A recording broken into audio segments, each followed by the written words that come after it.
আগামী 16ই মার্চই বাংলায় হবে ভোট ঘোষণা। হ্যাঁ বন্ধুরা, দু দফায় হবে নির্বাচন।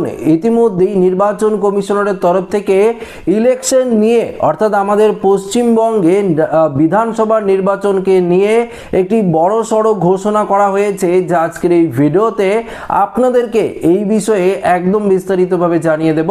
তো আশা রাখবো ভিডিওটিতে আপনারা প্রত্যেকেই প্রথম থেকে শেষ পর্যন্ত সঙ্গে থাকবেন এবং নতুন হয়ে থাকলে চ্যানেলটিকে সাবস্ক্রাইব করে পাশের দেওয়া বেল আইকনটিকেও প্রেস করে অল নোটিফিকেশনটিকে বাজিয়ে দেবেন। বন্ধুরা, অবশেষে কিন্তু নির্বাচনের দিনক্ষণ ঘোষণা করতে চলেছে নির্বাচন কমিশন। দেখুন, দু দফায় ভোট হওয়ার কথা রয়েছে। এই মুহূর্তে নির্বাচন কমিশনারের তরফ থেকেই বা কি আপডেট দেওয়া হয়েছে, সেই আপডেটটি আপনাদের সামনে একদম বিস্তারিতভাবে তুলে ধরবো, তাহলে আপনারা বিষয়টি একদম পরিষ্কারভাবে বুঝতে পারবেন। দেখুন, দীর্ঘদিনের জল্পনা আর অনিশ্চয়তার অবসান ঘটিয়ে অবশেষে বাংলায় বাজতে চলেছে বিধানসভা নির্বাচনের দামামা।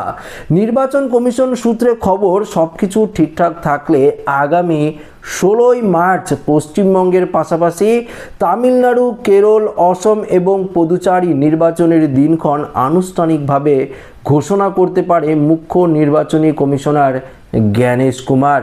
দেখুন, পাশাপাশি কি বলেছে, তবে এবার নির্বাচনে সবথেকে বড় চমক হতে পারে ভোটের দফার সংখ্যা, অর্থাৎ ক দফায় হবে ভোট। এই নিয়ে তো আপনারা চিন্তিত রয়েছেন। দেখুন, 2021-এর যে বিধানসভা নির্বাচন হয়েছিল সেটি কিন্তু 8 দফায় হয়েছিল, তবে এবার দফা বাড়বে না কমবে সেটাই কিন্তু এবার দেখার বিষয়। দেখুন, এখানে কি বলেছে, 2021 সালের 8 দফায় দীর্ঘ ভোট প্রক্রিয়াকে সরিয়ে রেখে এবার সম্ভবত মাত্র দু দফাতেই সম্পূর্ণ হতে পারে 26-এর এই হাই ভোল্টেজ লড়াই। নির্বাচন কমিশনারের অন্দরমহল সূত্রে জানা যাচ্ছে, দফার সংখ্যা কমিয়ে আনার নেপথ্য রয়েছে শক্তিশালী যুক্তি। আধিকারিকদের মতে, দফা ওয়ারি ভোটের ব্যবধান বেশি থাকলে দুষ্কৃতীরা এক এলাকা থেকে অন্য এলাকায় গিয়ে অশান্তি পাকানোর সুযোগ পায়। দু দফায় ভোট হলে সেই সুযোগ অনেকটাই কমে আসবে। সম্প্রতি কলকাতার কমিশনারের ফুল বেঞ্চের সঙ্গে বৈঠকে শাসক দল তৃণমূল বাদে প্রায় সব বিরোধী দলই কম দফায় ভোটের পক্ষে সওয়াল কিন্তু করেছিল। সুপ্রিম কোর্টের নির্দেশে প্রায় 60 লক্ষ এসআইয়ের আবেদন জট কেটে যাওয়ার ভোট হওয়ায় এখন আর কোনো বাধা নেই।